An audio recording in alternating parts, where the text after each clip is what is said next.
Découvrons ce texte un petit peu plus en profondeur ensemble. Regardons déjà l'Éthiopien, l'eunuque. À plus d'un égard, l'histoire de ce dignitaire éthiopien mérite notre attention. L'homme dont il est question ici occupe dans son pays une position sociale élevée, au service direct de la reine. Cette position particulière, ses occupations journalières et ses hautes responsabilités ne l'empêchent cependant pas d'être là, à la recherche de Dieu. Un Dieu pourtant étranger pour lui. Il faut croire que cette recherche est importante pour lui puisqu'il décide de laisser toutes ses fonctions pour effectuer le long voyage jusqu'à Jérusalem. Il a en effet entendu dire que c'est là qu'il convient de se rendre pour adorer le Dieu créateur, le Dieu des Juifs, le Dieu unique. Ce Dieu n'a rien de commun avec ceux que servent les hommes de sa nation. Il est le vrai Dieu, celui qui voit tout, qui entend tout, qui connaît le cœur de chaque homme et reçoit l'adoration qui monte vers lui. Pour l'instant, rien de particulier ne s'est passé dans la vie du ministre éthiopien. Ses dévotions n'ont eu aucun effet visible. Mais l'homme insiste dans sa quête de Dieu. C'est sans rien comprendre qu'il lit le livre du prophète Isaïe avec une sorte d'obstination irraisonnée. Ne vous est-il jamais arrivé de vous trouver dans ce type de situation? Vous avez impérieusement besoin du soutien de Dieu, d'une réponse à une prière pressante, d'une consolation, d'une direction pour votre vie. Malgré vos efforts, le ciel semble fermé et Dieu semble sourd et muet.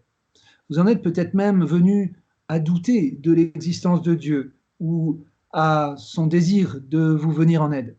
Vous savez pourtant entrer dans votre chambre et implorer le secours du Seigneur.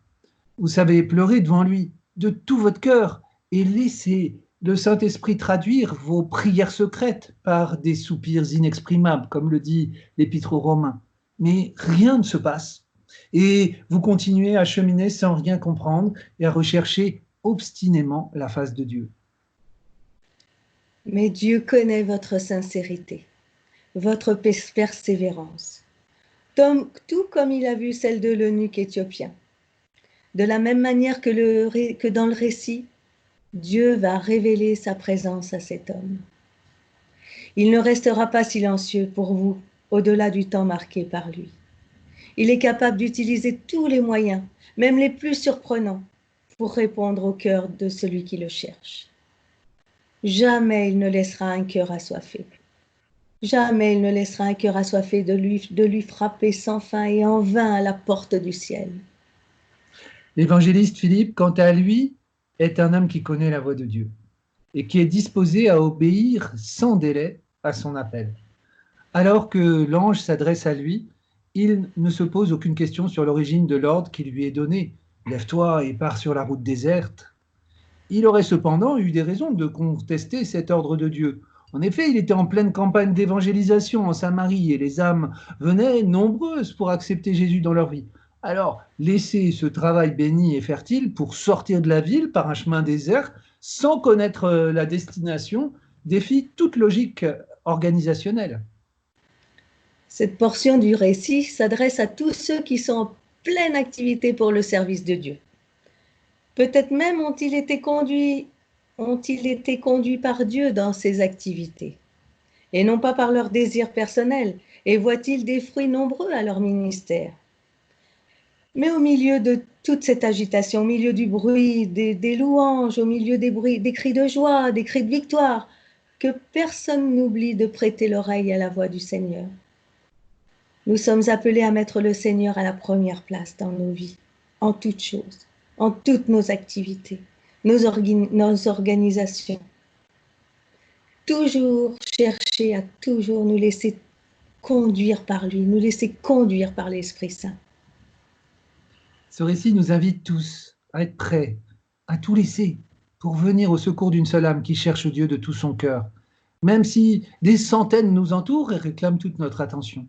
L'obéissance de Philippe et la recherche sincère de l'Éthiopien sont indissociables dans le projet de Dieu.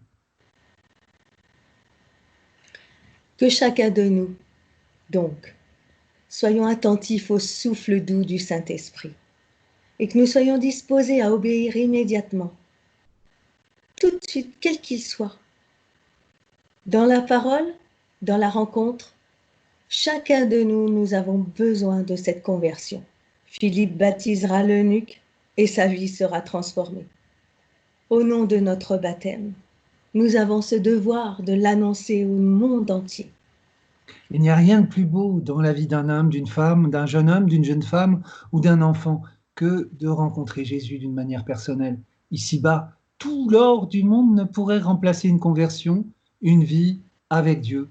Cet homme qui cherche Dieu, qui pratique tout en étant étranger au peuple de Dieu, vient de loin. Il avait dans son cœur un désir, une aspiration, un long voyage pour aller adorer un Dieu qu'il ne connaissait pas. Quand Dieu voit un homme qui le cherche, c'est formidable. Dans notre cœur, y a-t-il de la place pour Dieu? Tout de suite, là, maintenant. Eh bien, Dieu le voit. Dieu nous voit de loin, comme avec cet homme. Sommes-nous un bon terrain, un beau terreau favorable, là où Dieu peut œuvrer, là où Dieu peut tout faire en nous? Sommes-nous sans cesse des chercheurs de Dieu?